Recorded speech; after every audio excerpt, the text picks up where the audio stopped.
Praise the lord, హల్లెలూయా. మరి ఒకసారి ఇలా మిమ్మల్ని కలుసుకోవడానికి దేవుడు అనుగ్రహించిన మహోన్నతమైన కృపను బట్టి దేవాతి దేవునికి కృతజ్ఞతాస్తుతులు చెల్లిస్తున్నాను. ప్రతిరోజు దేవుని యొక్క వాగ్దానాన్ని మనం ధ్యానిస్తే ఆ రోజులో గొప్ప విజయాన్ని, ఆశీర్వాదాన్ని మనం పొందుకుంటాం. ఎందుకంటే దేవుని యొక్క మాటకు అంత శక్తి ఉంది. చూడండి, చనిపోయిన లాజరును ఒక్క మాటతో లేపాడు మన ప్రభువు. అంటే దేవుని యొక్క మాటకు అంత శక్తి ఉంది. అనేకమైన మేలులను, ఆశీర్వాదాలను మనం పొందుకుంటాం. ఈరోజు వాగ్దానాన్ని ధ్యానిద్దామా? బైబిల్ గ్రంథం తెరుద్దాం. యెషయా గ్రంథం 43వ అధ్యాయం 1వ వచనం. పేరు పెట్టి నిన్ను పిలిచి ఉన్నాను, నీవు నా సొత్తు. దేవాతి దేవుడు ఒక గొప్ప వాగ్దానాన్ని ఈరోజు మీకు అందిస్తున్నాడు. ఏంటంటే మనం ఎవరి సొత్తట? ఆయన సొత్తు. మనలను పేరు పెట్టి పిలిచి ఉన్నాడట. చూడండి, మనం దేవుని యొక్క సొత్తు. ఇది చెప్తుంది సాధారణమైన వ్యక్తులు, లోకంలో సంబంధించిన వారో కాదండి. ఎవరినైతే నీవు నమ్ముకున్నావో నీ ప్రభువు చెప్తున్న మాట, దేవుడు చెప్తున్న మాట, నీవు నా సొత్తు. మనమందరము కూడా దేవుని యొక్క ప్రాపర్టీ. చూడండి, లోకంలో మనం ఖాళీ స్థలాలను లేదంటే ఎక్కడైనా ఏదైనా ప్రాపర్టీస్ చూసినప్పుడు అవి ఖాళీగా ఉంటే ఎవరైనా కబ్జా చేస్తారు, ఎవరైనా దాన్ని ఆక్రమిస్తారు అని చెప్పి అక్కడ ఒక బోర్డు పెట్టడం మనం చూస్తూ ఉంటాం. This property belongs to so and so అని. చూడండి, లోకపరంగా దీన్ని ఎవరైనా ఆక్రమిస్తారు అని చెప్పి అది ఆక్రమించకుండా ఈ ల్యాండ్ ఆల్రెడీ ఎవరి పేరు మీద ఉందో వాళ్ళ పేరు మీద వాళ్ళు బోర్డు పెట్టుకుంటారు. ఈరోజు సాతాను నిన్ను దొంగిలించకుండా దేవుడు ఈరోజు నీతో మాట్లాడుతున్నది ఏంటో తెలుసా? నువ్వు నా సొత్తు, నువ్వు నా ప్రాపర్టీ. మనం ఆయన సొత్తుగా ఉంటే మనకు భయం ఎందుకు చెప్పండి? ఇదే వచనాల్లో కొంచెం మనం ముందుకు చదివితే, భయపడొద్దు, నీవు నా సొత్తు అని దేవుడు మాట్లాడతాడు. ఈరోజు ఏ సమస్యలను బట్టి నీవు భయపడుతున్నావు? ఏ ఇబ్బందులను బట్టి భయపడుతున్నావు? ఈరోజు దేవుడు నీతో మాట్లాడుతున్నది ఏంటో తెలుసా? పలానా సమస్యను బట్టి నువ్వు ఇబ్బంది పడుతున్నావా? నిన్ను దాని నుండి విమోచిస్తాను. లేక పాపముల నుండి కానీ, శాపముల నుండి కానీ, అవి నన్ను వెంటాడుతున్నాయని నీవు దిగులు చెందుతున్నావా?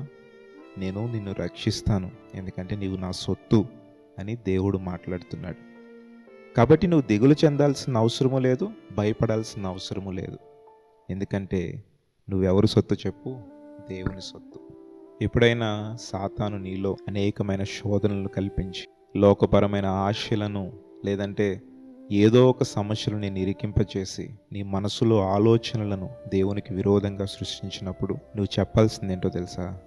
నేను దేవుని ప్రాపర్టీ, నేను దేవుని కుమారుడను, దేవుని కుమార్తెను అని నువ్వు చెప్పాలి. చూడండి, లోకపరంగా కొంతమంది ఏం చేస్తుంటారు? నాకు వాళ్ళు తెలుసు, వీళ్ళు తెలుసు, మా డాడీ ఇది చేస్తాడు, మా మమ్మీ అది చేస్తుంది, నేను ఎవరో తెలుసా, మా ఫాదర్ ఎవరో తెలుసా, మా మదర్ ఎవరో తెలుసా అని చెప్పుకుంటూ ఉంటారు. అంటే లోకపరంగా వాళ్ళకున్న అధికారాన్ని వాళ్ళు వాడుతూ ఉంటారు. కానీ ఆత్మీయంగా నువ్వు శోధనలో పడిపోతున్నావంటే, దేవుని నుండి నువ్వు విడిపోతున్నప్పుడు నువ్వు సాతానికి చెప్పాల్సింది ఏంటో తెలుసా? నేను దేవుని యొక్క ప్రాపర్టీ, నేను దేవుని సొత్తు, నేను ఈ పని చేయకూడదని నువ్వు సాతాన్ని గద్దించాలి. వాక్యముతో సాతాన్ని ఎదిరించాలి. యాకోబు పత్రికలో చూస్తాము కదా, వాక్యముతో సాతాన్ని ఎదిరిస్తేనట అది మన యొద్ద నుండి పారిపోతుందట. వాక్యాన్ని మన హృదయంలో ఎప్పుడైతే ఉంచుకుంటామో సాతాను మన దరిదాపుల్లో కూడా రాదు. మన హృదయంలో వాక్యము లేదు అన్నప్పుడే సాతాను మన హృదయంలోకి ప్రవేశిస్తుంది. ఎందుకంటే వాక్యము ఎవరై ఉన్నారు చెప్పండి? దేవుడై ఉన్నాడు. దేవుడు నీ హృదయంలో లేనప్పుడే నీవు లోకానుసారమైన పాపాలను చేస్తూ ఉంటావు, సాతాను పెట్టే శోధనలో పడిపోతూ ఉంటావు, రహస్యమైన పాపాలు చేస్తూ ఉంటావు. నువ్వు సాతానికి చెప్పాల్సిందేంటో తెలుసా? నీ హృదయం ద్వారా గద్దించాల్సిందేంటో తెలుసా? నువ్వు ఎవరి సొత్తో దానికి చెప్పాలి. భూమి ఆకాశములను సృజించినవాడు, సూర్యచంద్ర నక్షత్రములను అంతరిక్షమును ఏర్పాటు చేసినవాడు, సృజించినవాడు, భూమిని సముద్రములను సృజించినవాడు, సింహాసనాసీనుడైన నా తండ్రికి నేను కుమారుడను, కుమార్తెను అని నువ్వు ఎప్పుడైతే సాతానును గద్దిస్తావో సాతాను నీ యొద్ద నుండి పారిపోతుంది. దేవుని యొక్క మాటకు అంత శక్తి ఉందండి. నువ్వు ఎప్పుడైతే వాక్యం ద్వారా సాతాన్ని గద్దిస్తావో శోధనలో పడవు, పాపములో పడవు, రహస్య పాపములు చేయవు, దేవుని సన్నిధిలో నిలిచి గొప్ప రక్షణ ఆనందాన్ని నీవు పొందుకుంటావు. ఎందుకంటే దేవుని యొద్ద నుండి వచ్చే రక్షణ ఆనందము అది ఎవరి యొద్ద నుండి రాదు, కేవలం మన ప్రభువు మాత్రమే మనల్ని రక్షించేవాడు. కాబట్టి భయపడిపోవద్దు, కృంగిపోవద్దు, సమస్యలు ఉన్నాయని నువ్వు దిగులు చెందొద్దు. ఎందుకంటే నిన్ను రక్షించేవాడు, నిన్ను కాపాడేవాడు కునుకడు, నిద్రపోడు. ఎందుకంటే నువ్వు దేవుని యొక్క సొత్తు. సమస్యలు, కృంగుదలలు అనేవి నీ యొక్క విశ్వాసానికి పరీక్ష. ప్రార్థించు, దేవుని సన్నిధిలో గోజాడు. విశ్వాసాన్ని పరీక్షిస్తున్న దేవునికి నీ విశ్వాసాన్ని కనపరచు. చూడండి, అనేక మంది పరిశుద్ధ గ్రంథంలో తన విశ్వాసాన్ని కనపరిచి అనేకమైన మేలులు కూడా పొందుకున్నారు. తెలుసా మీకు? మనం పరిశుద్ధ గ్రంథం చదివితే అనేక మంది ఉన్నారండి. కాబట్టి నీ విశ్వాసాన్ని కనపరచు. నీకున్న సమస్యలు, శోధనలు నీ నుండి దూరం అవుతాయి. వాటి నుండి దేవుడు నిన్ను విడుదల చేస్తాడు. ఈరోజే దేవుని వద్దకు వచ్చి ప్రార్థించు. ప్రార్థిద్దామా? మహోన్నతుడును పరిశుద్ధుడు అయిన తండ్రి, నీ ఘనమైన నామమునకు వందనములు దేవా. మేము నీ సొత్తు తండ్రి, మమ్మల్ని భయపడొద్దు అన్నావు. మమ్మలను పేరు పెట్టి పిలిచి ఉన్నావు దేవా, నీకు స్తోత్రములు. మేము అల్పులము, అయోగ్యులము అయినను మమ్మల్ని నీవు పిలిచి నీ యొక్క రక్షణను మాకు అందించావు.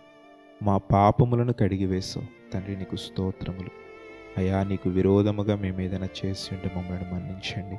మా పాపములను మన్నించండి.